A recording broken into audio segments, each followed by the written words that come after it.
Hello all welcome back to our channel. ఈరోజు మనం depreciation గురించి చెప్పుకున్నామండి. అసలు ఏంటి డిప్రిషియేషన్ అంటే ఏంటిది చెప్పుకుందాం. First decreasing the value of the fixed asset is called depreciation అండి. డిప్రిషియేషన్ అంటే తరుగుదల, మామూలుగా తెలుగులో తరుగుదల అని అంటాము. ఒక ఫిక్స్డ్ అసెట్ వాల్యూ అనేది ఇయర్ బై ఇయర్ డిక్రీజ్ అవుతా వస్తుంది. ఎందుకంటే దాన్ని యూజ్ చేసాం కదా, యూజ్ చేసినప్పుడు దాని యొక్క కెపాసిటీ అనేది తగ్గుతూ వస్తుంది. సో అందుకని మనము డిప్రిషియేషన్ అనేది ఫిక్స్డ్ అసెట్ మీద తీస్తాం. సో అప్పుడు అయితే ఈ డిప్రిషియేషన్ మనము తీయాల్సిన అవసరం ఏంటి, డిప్రిషియేషన్ మనం అప్లై చేయాల్సిన అవసరం ఏంటి ఒక ఫిక్స్డ్ అసెట్ మీద అంటే ఇప్పుడు ఏంటి చూద్దాం. యాక్చువల్గా మనకు డిప్రిషియేషన్ అంటే ఏంటండి, లాస్ కదా. ఒక అసెట్ మీద మనకు డిప్రిషియేషన్ అనేది లాస్ అవుతుంది. సో ఆ లాస్ని మనము ఫైనల్ అకౌంట్స్లో ప్రాఫిట్ అండ్ లాస్ అకౌంట్లో మనము ఎటు సైడ్ వేస్తామంటే loss expenses and losses side debit side వేసుకుంటాం. అవునా, అది లాస్ కాబట్టి దాన్ని ఖచ్చితంగా చూపించాలి. ఇంకోటి ఏంటి, బ్యాలెన్స్ షీట్లో అసెట్ సైడ్ మనం దాన్ని ఏం చేస్తామంటే అసెట్స్లో ఆ ఫిక్స్డ్ అసెట్ నుంచి డిప్రిషియేషన్ అమౌంట్ ఎంతైతే ఉంటుందో దాన్ని తీసేస్తాం. అవునా, సో ఈ విధంగా చేయకపోయినట్లయితే మనకి ఎగ్జాక్ట్గా ప్రాఫిట్ ఎంత వచ్చింది, మన ఫినాన్షియల్ స్టేట్మెంట్ అంటే బ్యాలెన్స్ షీట్ యొక్క స్టేట్మెంట్ కరెక్ట్గా ఉందో లేదని అది ఇంప్లిమెంట్ చేస్తేనే కదా కరెక్ట్గా ఉంటుంది. అది ఇంప్లిమెంట్ చేయకపోతే మనకు ప్రాఫిట్ అనేది ఎక్కువ చూపిస్తుంది. సో డిప్రిషియేషన్ మనం లాస్ సైడ్ రావడం వల్ల ప్రాఫిట్ అనేది ఎంత ఉండాలో అంతే ఉంటుంది. సో ఆడ ఎక్కువ తక్కువ అనేది ఉండదు.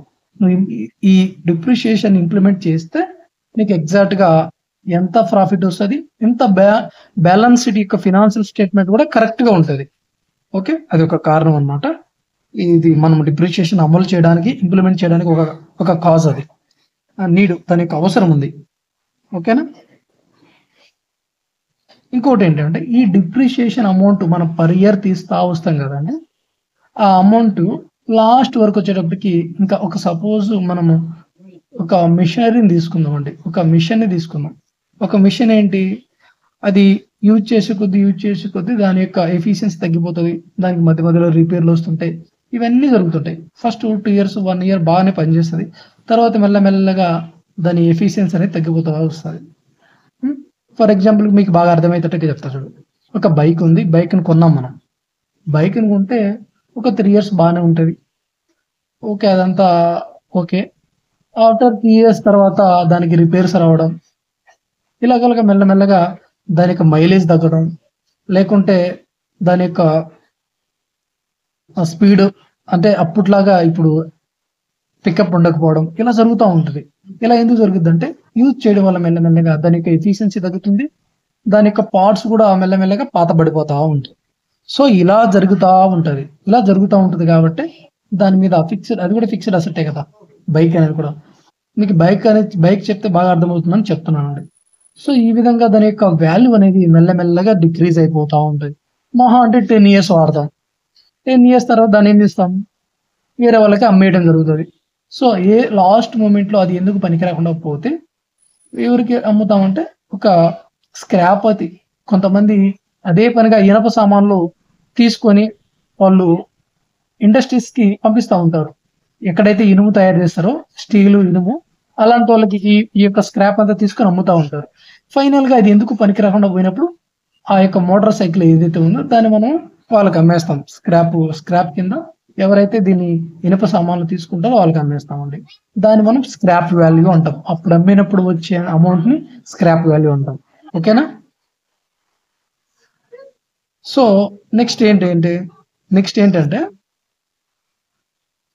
సో ఈ విధంగా వచ్చిన అమౌంట్ డిప్రిషియేషన్ కింద డైలీ మనం ఈ పర్ ఇయర్ తీసేస్తూ ఉంటాం కదా, ఆ అమౌంట్తోని లాస్ట్ ఫైనల్గా ఈ స్క్రాప్ వాల్యూతో ఇది అమ్మేసిన తర్వాత ఏదైతే మనం డిప్రిషియేషన్ కింద అమౌంట్ తీస్తూ ఉంటామో ఆ అమౌంట్తో ఇంకొక అసెట్ని రీప్లేస్ చేయొచ్చు.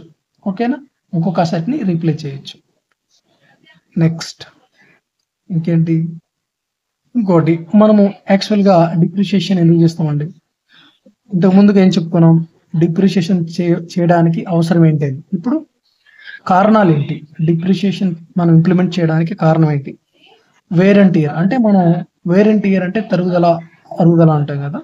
సో అలాగా ఒక మెషినరీని పర్చేజ్ చేసినప్పుడు దాని యొక్క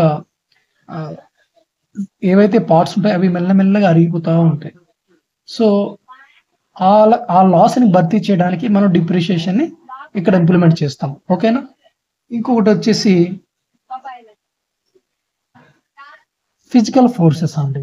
బయట ఫిజికల్ ఫోర్సెస్ కూడా, ఐ మీన్ బయట వాతావరణాన్ని కూడా ఒక్కొక్కసారి మన మిషన్స్ అనేది త్రుప్పుబట్టడం కానీ పాతబట్టడం కానీ జరుగుతూ ఉంటుంది. ఆ లాస్ని మనం భర్తీ చేయడానికి మనము డిప్రిషియేషన్ అనేది మనం కడతా ఉంటాం. నెక్స్ట్ వచ్చేసి అవుట్డేటెడ్ టెక్నాలజీ వాడినప్పుడు కూడా మనం ఫస్ట్ ఆఫ్ ఆల్ ఒక మిషన్ కొంటాం. ఒక మిషన్ లో ఒక గంటకి 10 వస్తువులు 10 ప్రొడక్ట్స్ ని బయట పెడుతుంది అనుకోండి, 10 ప్రొడక్ట్ ని ప్రొడ్యూస్ చేస్తుంది. ఇంకొక మిషన్ అదే రేటుతోని 20 ప్రొడక్ట్స్ ని ప్రొడ్యూస్ చేస్తుంది. సో అప్పుడు ఏంటి, ఈ యొక్క పాతది ఏదైతే ఉందో దాన్ని మనం సేల్ చేసేసి దాన్ని అమ్మేసి కొత్త ప్రొడక్ట్స్ తీసుకుంటాం. సో ఇలాంటి సిచ్యువేషన్ కూడా డిప్రిషియేషన్ అనేది మనం చేయడానికి ఒక కారణం అన్నమాట. ఓకేనా. నెక్స్ట్ డిప్లీషన్ అండి. డిప్లీషన్ అంటే క్షీణించడం. సపోజ్కి గనుల్లో కానీ లేదా ఆయిల్ వెల్స్ అంటే ఆయిల్ బావుల్లో మనకు ఆయిల్స్ బయటకు తీయడానికి లేదా మినరల్స్ బయటకు తీయడానికి యూజ్ చేసే మిషన్స్ ఏదైతే ఉంటాయో అవి మెల్లమెల్లగా వర్క్ చేస్తూ మెల్లమెల్లగా అవి క్షీణించిపోతాయి అన్నమాట. వాటి యొక్క కెపాసిటీ మెల్లమెల్లగా డిక్రీజ్ అయిపోద్ది. సో ఆ యొక్క లాస్ని కూడా మనకు భర్తీ చేసేందుకు డిప్రిషియేషన్ అనేది ఇంప్లిమెంట్ చేస్తారు. సో అలా డిప్రిషియేషన్ ని కట్టి లాస్ట్ ఫైనల్ గా ఇంకొక అసెట్ ని దాని ప్లేస్ లో రీప్లేస్ చేస్తారు. ఈ డిప్రిషియేషన్ అమౌంట్ ఏదైతే ఉందో ఆ అమౌంట్ తోని ఫైనల్ గా ఇంకొక అసెట్ ని రీప్లేస్ చేస్తారు. ఓకేనా. నెక్స్ట్ అండి ఇంకా మెథడ్స్ ఆఫ్ డిప్రిషియేషన్. ఈ డిప్రిషియేషన్ ని ఎన్ని మెథడ్స్ ఉన్నాయి, ఎన్ని విధాలుగా డిప్రిషియేషన్ ని వీళ్ళు చేస్తారు అనేది చూద్దాం. కంపెనీస్ ఈ 10 ఉన్నాయండి. 10 అయితే ఉన్నాయి కదా. ఈ 10 మెథడ్స్ లో ఏదో ఒకదాన్ని మాత్రమే ఇంప్లిమెంట్ చేస్తారు. రెండింటిని ఒక సంవత్సరం ఒకసారి యూజ్ చేసి ఇంకో సంవత్సరం ఇంకొకటి యూజ్ చేయడానికి లేదనమాట. అలాగే చేస్తే కరెక్ట్ ప్రాఫిట్స్, కరెక్ట్ లాసెస్, మనకు కరెక్ట్ బ్యాలెన్స్ షీట్ అనేది మనకు ఉండదు. సో ఏదైనా ఒకటే ఫాలో అవుతే మీకు కరెక్ట్ గా తెలుస్తుంది. ఓకేనా. సో మెథడ్స్ చూద్దాం. Fixed instalment or straight line method ఒకటి, diminishing balance method, annuity method, sinking fund or depreciation fund method, revaluation method, machine hour rate method, insurance policy method, sum of years digits method, kilometre లేదా mileage method, depletion method. ఈ విధంగా ఉంటుందన్నమాట. ఇన్ని విధాలుగా మనం ఇన్ని పద్ధతుల్లో ఇన్ని మెథడ్స్ లో మనం డిప్రిషియేషన్ అనేది కట్టవచ్చు. ఓకేనా. ఇంకా నెక్స్ట్ ఏదైనా ఒక్క మెథడ్ మాత్రమే మనం ఫాలో అవ్వాల్సి ఉంటుందండి. అది ఈ 10 లో ఏ మెథడ్ అయినా ఫాలో అవ్వచ్చు, ఇది వాళ్ళ ఇష్టం. సో మాక్సిమం ఫేమస్ గా ఈ 4 పాపులర్ గా ఫాలో అవుతుంటారండి. Fixed instalment, diminishing balance method, annuity method, sinking fund. ఇవి కూడా ఇవి కూడా ఎక్కువ మోస్ట్లీ ఇవే యూజ్ చేస్తారు. ఈ 4 ఇవి కూడా యూజ్ చేసే అవకాశం ఉంది. అది వాళ్ళ ఇష్టం అండి. కంపెనీ యొక్క అవసరాన్ని బట్టి వాళ్ళు చేసుకుంటారు, వాళ్ళకి ఏదైతే కంఫర్టబుల్ గా ఉంటుందో దానికి. నెక్స్ట్ వచ్చి ఏంటి, how to calculate depreciation on straight line method. మనకు స్ట్రైట్ లైన్ మెథడ్ లో డిప్రిషియేషన్ ఏ విధంగా మనం ఫైండ్ అవుట్ చేయాలి. If percentage is not given, percentage ఇవ్వనప్పుడు డిప్రిషియేషన్ ఏ విధంగా మనం ఫైండ్ అవుట్ చేస్తామో చూద్దాం. కాస్ట్ ఆఫ్ ద అసెట్ వాళ్ళే ఇస్తారండి. ఈ సమ్ములో ఇక్కడ మనం డిప్రిషియేషన్ ఫైండ్ అవుట్ చేయండి అని చెప్పినప్పుడు వాళ్ళే మనకు కాస్ట్ ఆఫ్ అసెట్స్ ఇచ్చారు, స్క్రాప్ వాల్యూ ఇస్తారు, ఎస్టిమేటెడ్ లైఫ్ ఆఫ్ అసెట్ కూడా ఇస్తారు. ఇవన్నీ ఇచ్చి మనల్ని ఈ యొక్క డిప్రిషియేషన్ ఎంత అనేది మనకు ఫైండ్ అవుట్ చేయమని అడుగుతారండి. ఇక్కడ చూడండి, పర్సెంటేజ్ ఇస్ గివెన్ అంటే రేట్ ఆఫ్ డిప్రిషియేషన్ ఎంత అయితే పర్సెంటేజ్ ఉంటుందో అది ఇచ్చి మనల్ని డిప్రిషియేషన్ ఎంత అనేది కనుక్కోమంటారు. For example cost of the asset ఇస్తారు మరియు డిప్రిషియేషన్ పర్సెంటేజ్ ఇస్తారు.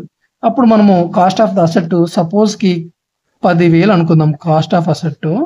ఇక పర్సెంటేజ్ వచ్చి 10% ఇచ్చారనుకోండి, అప్పుడు మనము ఎంత 1000 రూపీస్ అనేది డిప్రిషియేషన్ ఎంత 1000 రూపీస్. ఈ విధంగా మనం ఈ పర్సెంటేజ్ ఇచ్చినప్పుడు మనం డిప్రిషియేషన్ అనేది ఈ విధంగా ఫైండ్ అవుట్ చేస్తాం. నెక్స్ట్ ఒక ప్రాబ్లం ఇచ్చారు, అది కూడా చేద్దాం. an asset is purchased 40,000 purchase చేయడం జరిగింది. Life of asset 10 years and residual value వచ్చేసి 4,000. అంటే రెసిడ్యువల్ వాల్యూ అన్న స్క్రాప్ వాల్యూ అన్న ఒకటేనండి. Find out the annual depreciation అన్నాడు and rate of depreciation under straight line method. అంటే ఇక్కడ మనల్ని రెండు ఫైండ్ అవుట్ చేయమని చెప్పినారు. ఒకటి వచ్చేసి యాన్యువల్ డిప్రిషియేషన్ ఎంత అని అడిగారు, రేట్ ఆఫ్ డిప్రిషియేషన్ ఎంత అని కూడా అడిగారు. ఫస్ట్ మనము డిప్రిషియేషన్ ఫైండ్ అవుట్ చేద్దాం. మనకు డిప్రిషియేషన్ వచ్చినప్పుడు ఇది మనకు ఫార్ములా.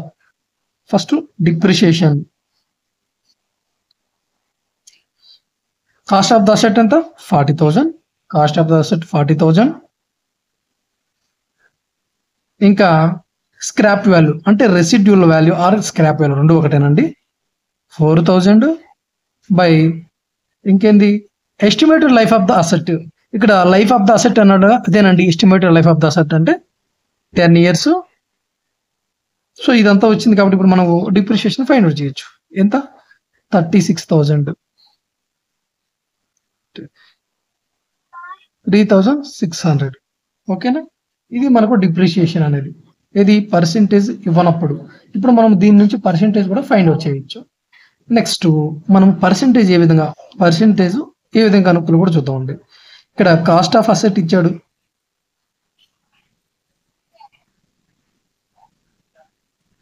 ఇంకోటండి rate of depreciation. The percentage ఇచ్చినప్పుడు కాస్ట్ వచ్చేసి మనకు 40,000, ఇంకా పర్సెంటేజ్ వచ్చేసి 10% అనుకోండి. అప్పుడు మనము డిప్రిషియేషన్ అనేది కనుక్కోవచ్చు. సో ఇక్కడ మనము రేట్ ఆఫ్ డిప్రిషియేషన్ అంటే పర్సెంటేజ్ కనుక్కోవాలంటే ఏ విధంగా కనుక్కోవాలి? రేట్ ఆఫ్ డిప్రిషియేషన్ ఏ విధంగా కనుక్కోవాలి? Depreciation by 3,600.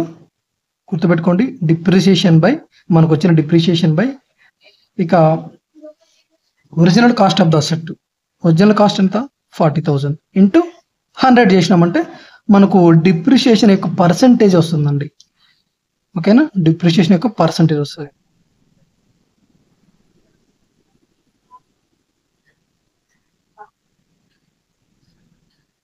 సో 9 అనమాట. ఎంత 9% అండి. డిప్రిషియేషన్ యొక్క పర్సెంటేజ్ వచ్చి 9%. ఈ విధంగా మనము చేయాల్సి ఉంటుందండి. అర్థమైంది కదా మీ అందరికీ? Rate of depreciation equal to depreciation, annual depreciation మనం ఫైండ్ అవుట్ చేసాం ఇక్కడ already. Annual depreciation divided by cost of the asset into 100. ఇలా చేసినట్లయితే మనకు పర్సెంటేజ్ వస్తుంది. ఎంత? రేట్ ఆఫ్ డిప్రిషియేషన్ ని ఫైండ్ అవుట్ చేయమంటే ఈ విధంగా చేయాలి. ఒకవేళ పర్సెంటేజ్ ఇచ్చి మనం డిప్రిషియేషన్ కనుక్కోమంటే cost of the asset into percentage of the depreciation. So cost of the asset 10,000 అయితే ఇంటూ 10/100 వేస్తే మనకు ఎంత వస్తుంది?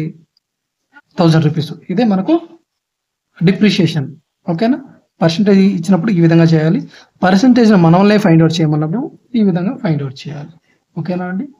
థ్యాంక్ యూ అండి. Thanks for watching. ఇలాంటి వీడియోస్ కోసం అయితే మన ఛానల్ అయితే సబ్స్క్రైబ్ చేసుకోండి, మన ఛానల్ని ఫాలో అవ్వండి. మీకు వీడియో నచ్చినట్లయితే లైక్ చేయండి.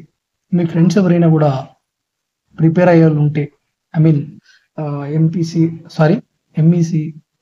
అండ్ సిఈసి వాళ్ళు కానీ, బీకామ్, బీబీఏ, సిఏ ఫౌండేషన్ ఎవరికైనా అందరికి యూజ్ అవుతుందండి. ఎంబీఏ వాళ్ళందరూ కూడా యూజ్ అవుతుంది. సో అలాంటి వాళ్ళు ఎవరైనా ఉంటే వాళ్ళకి మన వీడియోస్ అనేది షేర్ చేయండి. ఓకే, తప్పకుండా లైక్ చేయండి, కామెంట్ చేయండి. మీకు అర్థమైందో లేదో నాకు తెలుస్తుంది, ఖచ్చితంగా కామెంట్ చేయండి. మీ కామెంట్స్ ప్రతి ఒక్క కామెంట్కి రిప్లై ఇస్తానండి. Thank you. Thanks for watching.